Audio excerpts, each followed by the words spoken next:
রাগে মানুষটা পানির বোতলটা গুদামের দরজায় ছুঁড়ে মারে। পরের মুহূর্তেই বোতলটা সময় ভেদ করে প্রাচীন যুগে গিয়ে পড়ে। রানী সেটা দেখে ভাবল কেউ যেন খুন করতে এসেছে। সে তৎক্ষণাৎ তলোয়ার বের করে এক আঘাতেই বোতলটাকে দুই টুকরো করে দিল। কিন্তু সেনাপতি গিয়ে দেখে ওটা তো শুধু পানি। তারপর হঠাৎ দেয়াল থেকে অনেক খাবার বেরিয়ে এলো। রানী খুশিতে উচ্ছ্বসিত হয়ে সৈন্যদের আদেশ দিল, সবাইকে খাবার দাও। 7 দিন ধরে না খাওয়া সৈন্যরা খেতে শুরু করলো আর সবাই চিৎকার করে উঠল, এত সুস্বাদু খাবার আমরা জীবনে খাইনি। রাতে রানী নিজেই সেই দেয়ালের সামনে গেল। সে তাকিয়ে দেখছিল। হঠাৎই দেয়াল পেরিয়ে আধুনিক যুগে চলে এলো। একজন মানুষকে দেখে সে ভাবল খুনি, তলোয়ার তুলে ধরল। কিন্তু লোকটার হাতে থাকা নুডলস দেখে রানীর মুখে পানি এসে গেল। সে কিছু না বলে নুডলস ছিনিয়ে নিয়ে খেতে শুরু করলো। খাওয়া শেষে বুঝলো লোকটা খুনি নয়। বিদায় নেওয়ার আগে সে একটা সোনার মুদ্রা দিল আর দুটো নুডলসের বাক্স নিয়ে উধাও হয়ে গেল। লোকটা অবাক হয়ে সিসিটিভি ফুটেজ চেক করলো, কিছুই নেই। পরদিন সে সোনার কয়েনের ছবি এক বিশেষজ্ঞকে পাঠায়। বিশেষজ্ঞ জানায় কয়েনটা প্রাচীন যুগের, দাম প্রায় $20 লাখ। এই শুনে লোকটা প্রায় পড়ে যাচ্ছিল। ঠিক তখনই রানী আবার হাজির হলো। সে সোনা রূপা রত্ন বের করে বলল, আমি খাবার কিনতে এসেছি। লোকটা হেসে বলল, আপনি ইচ্ছে মতো গুদাম থেকে নিতে পারেন। ধীরে ধীরে দুজনের মধ্যে বন্ধুত্ব আর প্রেম গড়ে উঠল। লোকটা পাইপের মাধ্যমে প্রাচীন যুগে পানি আর আধুনিক খাবার পাঠাতে লাগলো। কিন্তু একদিন রানী জানালো তার রাজ্যে শত্রুরা আক্রমণ করেছে।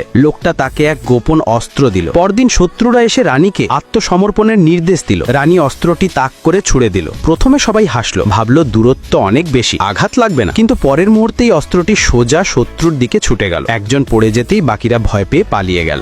এইভাবেই রানী আর আধুনিক যুগের মানুষের প্রেম ইতিহাসে চিরকাল রহস্য হয়ে রইল।